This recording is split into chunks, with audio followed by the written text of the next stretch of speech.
You know, it's a question we always ask when we hear these stories. What pushes a person from a life of incredible hardship to a life of homicide? For one of America's most infamous female serial killers, that line between victim and predator became terrifyingly blurry. For Aileen Wuornos, that question has a very specific and a very grim number attached to it, 7. That's how many men lost their lives. In the setting for all of this, the sun-drenched highways of Florida, over the course of a single, brutal year between 1989 and 1990. These crimes would introduce a shocking new figure to the American public. Suddenly, investigators, and all of us really, had to confront a jarring question. Who was this person? Who was America's most notorious female serial killer? Her name was Aileen Wuornos, and in this explainer, we're going to dig into the source material to go behind the headlines and really unpack her life, her crimes, and the deeply complicated legacy she left behind. So, to really get a handle on the killer, you first have to understand the child. And Aileen Wuornos' childhood wasn't just tough, it was a relentless, devastating series of traumatic events that seemed to put her on a path to tragedy from day one. I mean, just look at the speed of this trauma. This isn't one bad event. It's the total collapse of any kind of stable life. At 4 years old, she's abandoned by her mom. By her early teens, the father she never even met has committed suicide in prison. She's been horrifically assaulted, and she's lost her own child. Then, at 15, her grandmother dies, and she's kicked out of the house. I mean, at an age when most of us are just starting to figure things out, she was left with absolutely nothing but a history of pain. So all that trauma, all that anger, it had to go somewhere, and it did.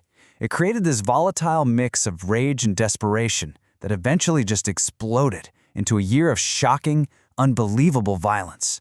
So, from late 1989 to late 1990, a terrifying pattern started to emerge. Men, all picked up along Florida's highways, were being found shot to death. As you can see, the victims were all middle-aged men. The weapon was almost always a small-caliber handgun, and the violence was just off the charts. Some victims were shot multiple times. This was no accident. This was a spree. So with the killer on the loose, how did it all finally end? Well, the net closed in on Wuornos through a combination of good old-fashioned police work and a betrayal that was just deeply, deeply personal. Okay, so here's how the pieces started to fit together for investigators. They got a witness description of 2 women near a victim's crashed car. Then, they started finding the victim's personal items popping up in local pawn shops. But the real breakthrough? A single fingerprint, left on a pawn receipt. They ran it, and bingo, they got a match. Aileen Wuornos, a woman already in the system with a prior record. And just like that, on January 9th, 1991, the manhunt was over. Aileen Wuornos was arrested right here at a biker bar called The Last Resort.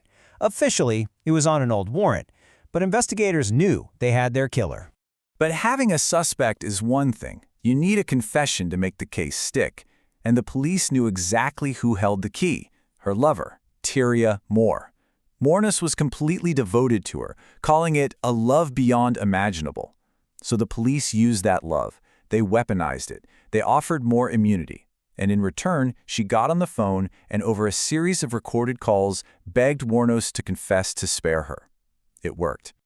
And with that confession in hand, the final, dramatic chapter of Aileen Wuornos' life could begin, the legal reckoning. In court, Wuornos' entire defense was built on a claim of self-defense. She testified that her first victim, Richard Mallory, had brutally raped her. And here's the detail that complicates everything. Mallory actually had a prior conviction for attempted rape. It lends this chilling shred of credibility to her story, doesn't it? But then, just when you think you might understand her motive, she completely flips the script. Years later on death row, she took it all back. She embraced this persona of a cold-blooded killer, saying things like, "I killed those men, robbed them as cold as ice."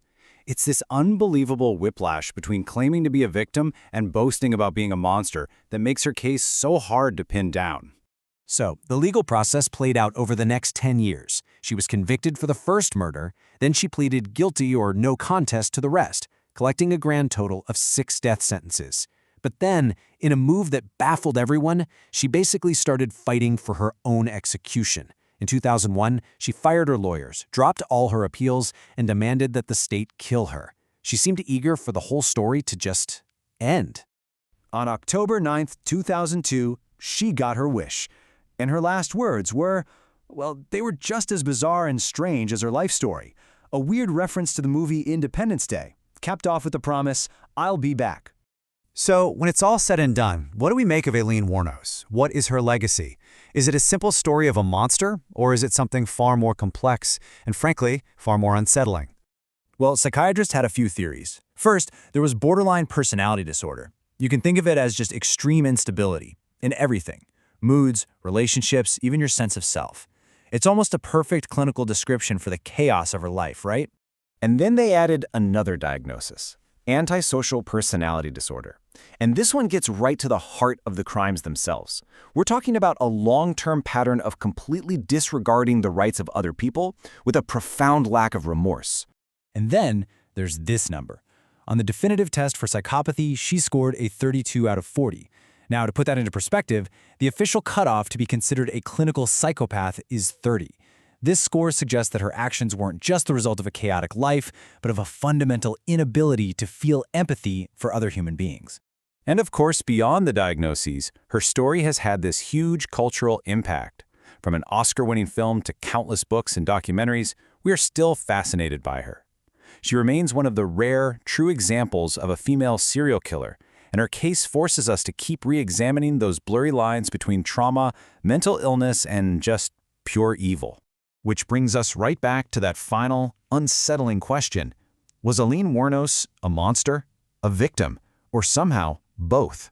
Was she created by that horrific upbringing, or was there always a killer lying dormant, just waiting for a reason to come out? Maybe the most disturbing part of her legacy is that there is no simple answer.